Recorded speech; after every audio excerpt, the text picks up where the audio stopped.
Hi everyone, welcome to my channel. This is Kathy here. Just to give you a brief background, I'm a Montessori trained teacher who has an experience of 11 years. I worked in Los Angeles, Mumbai, Colombo, and currently I reside in Melbourne with my 4-year-old daughter and my husband.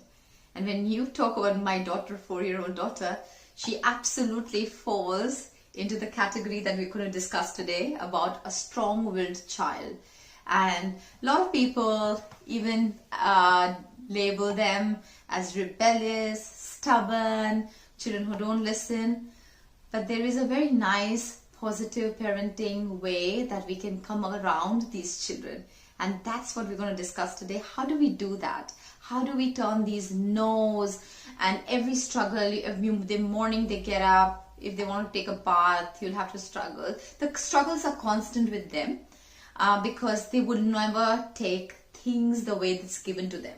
There's always a question, there's always a why, there's always this no's, there are always these discussions, and it is tiring. It is sometimes just exhausting. So how do we come around these children? For that, let's first discuss what are strong-willed children, right? They're challenging. They always challenge you. They don't accept instructions in its face value. So when you give them, they won't say, okay, fine. You say, this is sun, this is sun. They won't take it like that. Or if you say that today we are going out to shopping, then there's a discussion towards it. If they're prone to power struggle. They often ask why for everything. They're natural born leaders, or they're trailblazers. It can go both ways. They're very outspoken.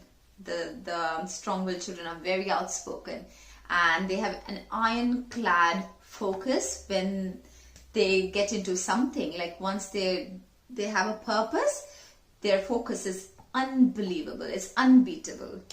So let's see, what are the names that we give a strong-willed child? We'll call them stubborn.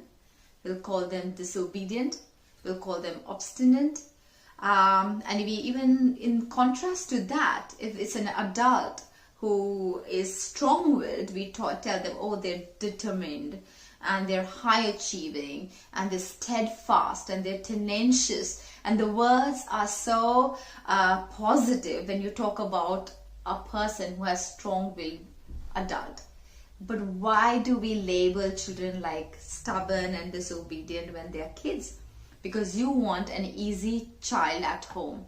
You want the ones that are easygoing, they listen, there's no struggles, because for daily chores and your daily life, these children create exhaustion. They create tiresomeness. So we have to think about why do we try to break the strong-willed child?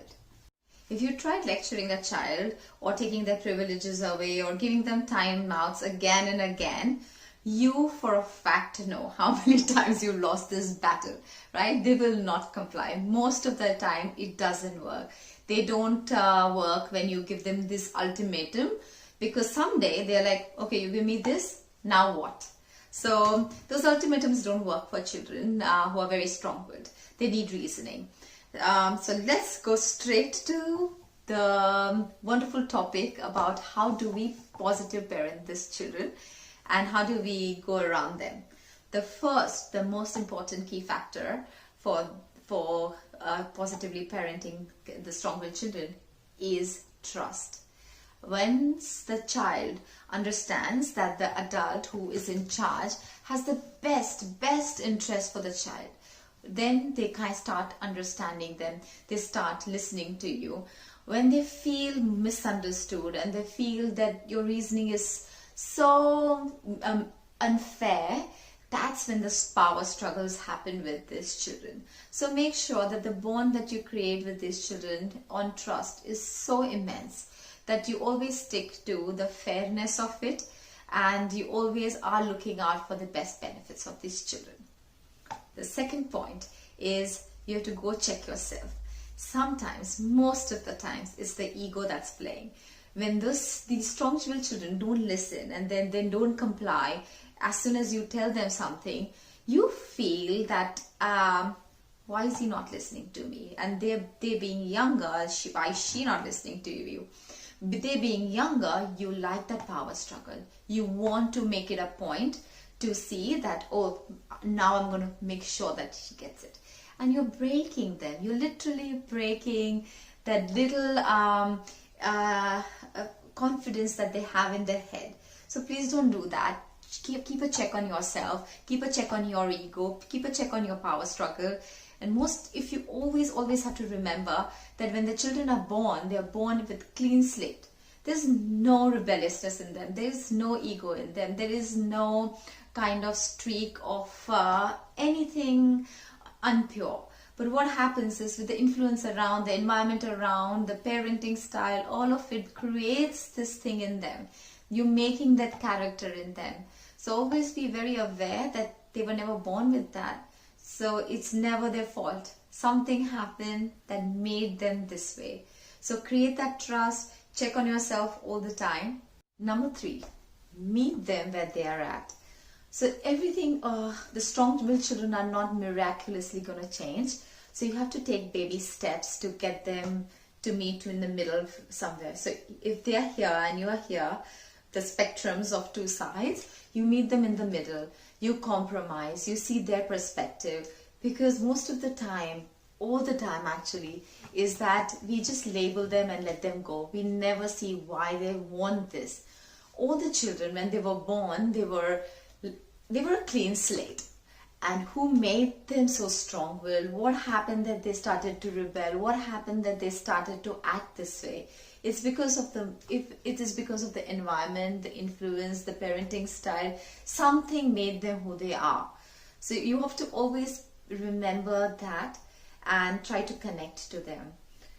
And number 4 is the best consequences. So you give them the best consequences rather than this some ego coming up and you give some nasty or a very unkind punishment out of it. So if they don't eat, you do not say, okay, I'm not going to take you to a park next week, because that's just being nasty. That has nothing to do with him not eating right now.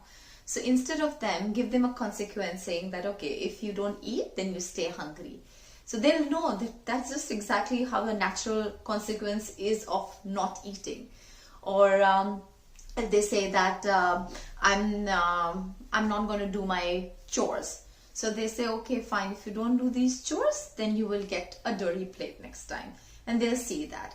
So you don't need to take away some privilege of them and make them feel awful to just show that you are the... It'll become a power struggle that you are the leader in the house. You don't need to do that with a strong-willed child. Number 5 is that when you give them choices. So strong-willed child is a leader. They want to be involved in making decisions, taking responsibilities. If they're not given them choices, they're not the ones who are taking the decisions. They feel left out, and that's why this whole struggle comes along. So always keep them in loop, keep them as a team player inside your family. Give them choices. So a toddler, give them choices like, okay, between 2, whether you choose this thing to wear or that thing. So their choice is given, but not absolute freedom that they can go wild. A preschooler can be given choices of 3 or 4, whether you want to do this, this, this, or this, and then they choose, and all the choices are good for them. For a little grown-up child, you can give them an option between, do you want to do guitar, do you want to do painting, or do you want to sign up for a book club? So those choices will keep them more responsible because they chose for themselves. Yes, and along with all of this, I really, really want to tell you that while raising a strong-willed child, don't forget that they still idolize you. They still look upon to you. You are still in this beautiful parenting journey, and make it all about it. Be calm, let go. Sometimes love them who they are. Don't make it such a struggle thing and tiresome and exhausting that you forget that you brought these children in this world and you're responsible. They are yours, and you still have to nurture them. So give that precious time for your family and enjoy parenting, and have a lovely, lovely day. Hope you like this video. If you do, please like, subscribe and comment. We're on Instagram too. I'm called as Montessori Mommy K on Instagram as well as YouTube. Thank you so much for watching this video. Bye bye.